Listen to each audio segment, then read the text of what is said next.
그 추종 세력들은 저를 고립하고 축출하려는 시도를 실제로 했습니다. 여러분도 알고 계시다시피요.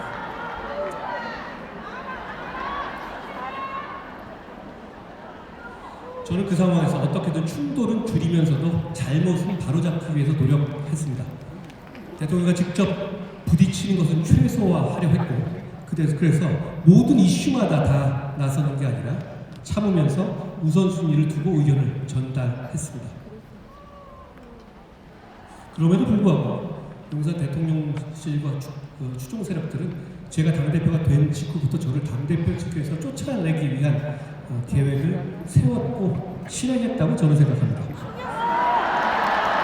저를 당대표에서 조기 퇴진시키기 위한 김옥균 프로젝트라는 게 실제로 있었고 실행됐던 겁니다. 사실 핵심 실세인 모 의원이 개헌 후에 저에게 이런 얘기를 했어요. 대통령께서 직접 전화가 오셔서 한동훈을 이러한 내용으로 직접 공격하라고 지시를 했고 자신을 시키는 대로 했다고요. 제가 그 얘기 듣고 아니 웃으면서 그거 시킨다고 하는 의원님은 뭡니까? 라고 제가 반문했던 기억이 납니다. 그런 과정에서 나온 일이 이번에 저를 제명시키는 구실로 썼던 익명 게시판 사건입니다. 2024년 11월에 익명이 보장된 당의 게시판에 익명이 깨져서 실명이 공개된 일이 발생했죠. 그 일의 배경에 대해서 여러 가지 의심되는 구체적 사정들이 있지만 여기서 말씀드리지는 않겠습니다. 제가 여러분께 이렇게 말씀드리고 싶어요. 걱정 붙여도 죄송합니다. 제가 당대표가 된 이후에 저와 제 가족들은 정말 입에 닥지 못할 공격들을 받았는데요. 대부분 이제 윤 대통령 측으로부터 조직적으로 나온 것으로 의심되는 상황이었죠. 제가 제 가족들은 상처를 많이 받았고 나름대로 방어를 해본다는 차원에서 당의 익명 게시판에 하루에 몇 개씩 윤석열 대통령과 김건희 씨의 잘못을 비판하는 제도권의 언론 사설 등을 링크했다고 합니다. 저는 당시에는 몰랐고요. 나중에 이 공격이 본격적으로 시작된 이후에 알게 됐죠. 제가 정치를 했기 때문에 비롯된 일이니 제 가족들에게 저는 미안하긴 합니다만 여러분 제가 미리 알았더라면 제 가족들에게 그러지 말라고 부탁했을 겁니다. 아니에요. 저는 정치인의 가족이 최대한 드러나지 않고 정치인과 무관하게 각자의 인생을 살아야 한다고 생각해요. 걱정 붙여줘서 죄송합니다. 앞으로 그런 일은 없을 겁니다.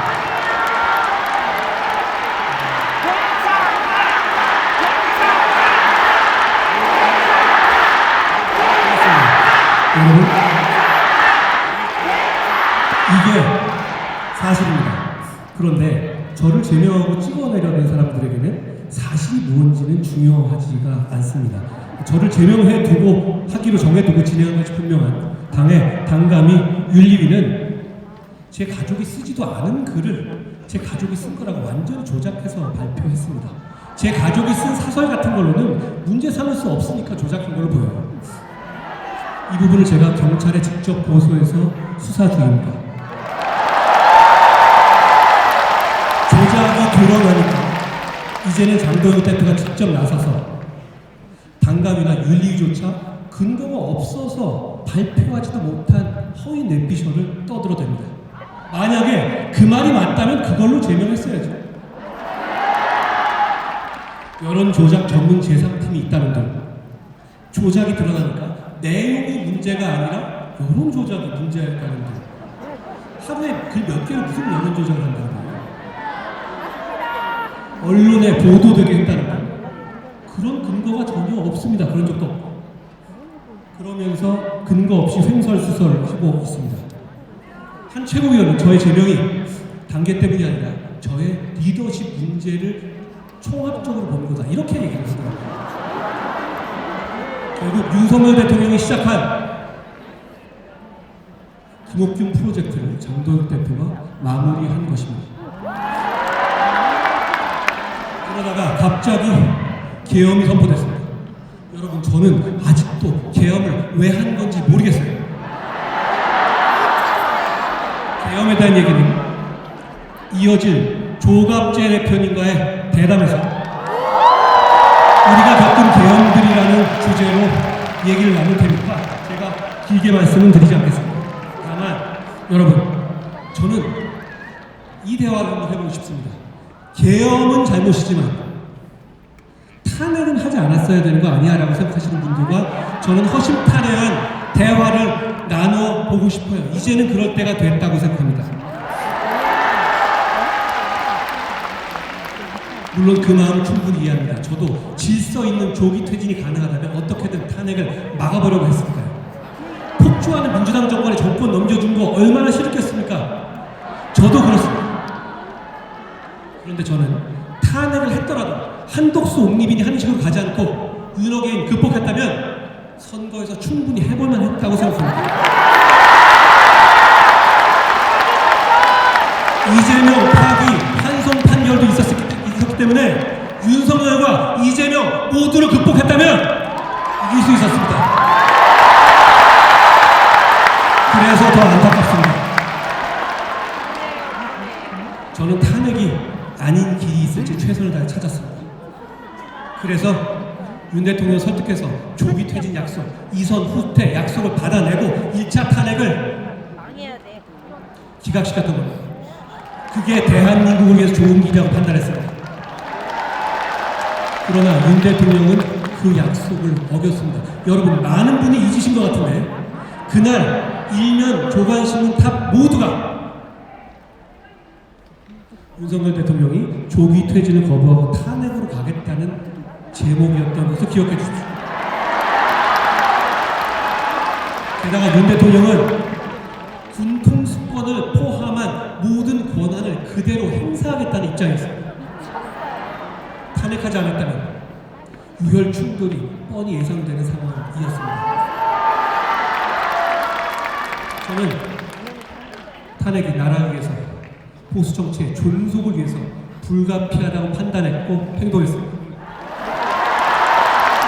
그리고 그걸로 제 정치 생명이 끝날 수 있다는 점과 당대표 축출을 받아들였습니다. 정서적으로 탄핵을 안 했으면 어땠을까 하는 마음을 충분히 이해하고 상처에 가슴 아픕니다. 그렇지만 저는 그 길이 없었다고 생각합니다. 갈 수 있었다면 저도 그 길을 갔을 겁니다. 저만큼 이재명과 세게 싸웠던 사람이 있습니까? 저는 이재명의 체포 동의안도 통과시킨 사람입니다. 길이 있었는데도 가지 않았을 것 같습니까? 윤 대통령의 재판에서의 언행을 한번 보십시오. 군 동원을 쉽게 생각하시고 책임을 미룹니다. 만약 그때 윤 대통령이 탄핵되지 않고 군통수권을 그대로 행사했다면 정말 무슨 일이든 했을 것입니다. 그리고 저는, 여러분들은 그걸 지금 아시지만 저는 그걸 그때 알고 있었습니다. 그러니 막지 않을 수 없었습니다. 그 탄핵으로 제가 굉장한 고난을 겪을 수 있다는 걸 알 수 있었지만 그래도 나라 망하게 할 수는 없지 않습니까?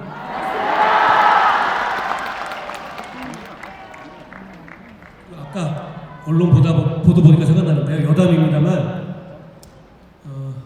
이번 제명으로 제가 야인이 됐다 이렇게 표현하시던데요.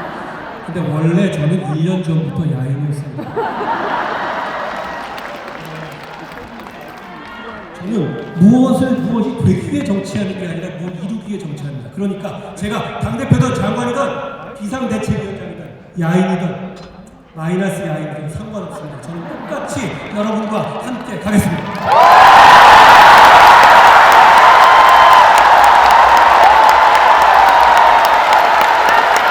여러분,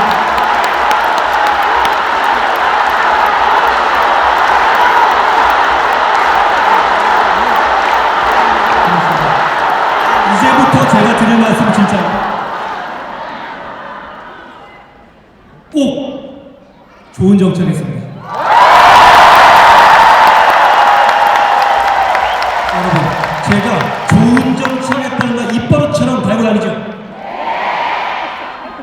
그런데 진심입니다. 제 모든 것을 걸고 반드시 하겠습니다. 여러분께 질문하겠습니다. 그런데 좋은 정치가 무엇입니까? 여러분, 이러면 욕먹습니다. 사실 이거 제대로 답하기 쉽지 않습니다. 그런데 질문 자체가 답하기 어려운 질문이고요. 이거 제대로 대답 못했다고 쭈뼛거리실 필요 없어요. 쉽게 얘기해서 나라가 잘 되기 위한 정치, 공공선을 위한 정치, 국민을 위한 정치, 뭐 이런 거 좀 벙벙하지만 맞는 말입니다. 정답입니다. 그게 좋은 정치 맞습니다.